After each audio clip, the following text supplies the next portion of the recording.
விஜய் எம்ஜிஆர் பேட்டர்னும் கிடையாது, எம்ஜிஆர் காலகட்டமும் கிடையாது.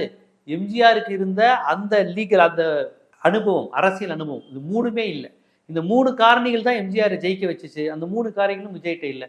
இருந்தாலும் தனக்கு ஒரு ஆசையில் அப்படி நானும் எங்க வீட்டு பிள்ளை எம்ஜிஆர் தான் அங்கே மாதிரி ட்ரெஸ்ஸை போட்டு அப்படி நிற்கிற மாதிரி அவர் நிற்கிறார். எம்ஜிஆர் மாதிரியாக வேஷம் போட்டவர்கள் பலர் வந்து ஜோக்கராக தான் போயிருக்காங்க. இப்போ எம்ஜிஆர் மாதிரி பலர் வந்து செஞ்சு காமிப்பாங்க. எம்ஜிஆர் அப்படியே ஃபாலோ பண்ண நடிகர்கள் பல பேர் இருக்காங்க. ராமராஜன் தான் டிட்டோ அப்படியே எம்ஜிஆர் மாதிரியே பண்ணுவாப்புல. எம்ஜிஆர் மாதிரி ட்ரெஸ்ஸை போட்டுக்கிட்டு சாட்டையை மாதிரி வச்சுக்கிட்டு காமெடிலாம் பண்ணுவாப்புல. அதாவது இப்படி நிற்பாப்புல, எம்ஜிஆர் இப்படி நிற்பாப்புல. இப்போ பூவிழி பூத்தது அப்படின்னு சரோஜா தேவிக்கு பாட்டினார்னா எம்ஜிஆர் வந்து சரோஜா தேவி ஆட விட்டு அப்படி நின்று அப்படி வேடிக்கை பார்ப்பாப்புல. ராமராஜனும் அதே மாதிரி எம்ஜிஆர் மாதிரி நின்று பார்ப்பாப்புல. நீங்கள் நிறைய பாடல்கள் பார்க்கலாம். எம்ஜிஆர் மாதிரி ட்ரெஸ் பண்ணியிருப்பார் ராமராஜன். நேற்று ஒருத்தரை பார்த்தோம் டின்னு அந்த பாட்டில் பாருங்கள். அப்படியே எம்ஜிஆர் மாதிரி ஜிகு ஜிகு ட்ரெஸ் போட்டு இப்படி நிற்பாப்புல.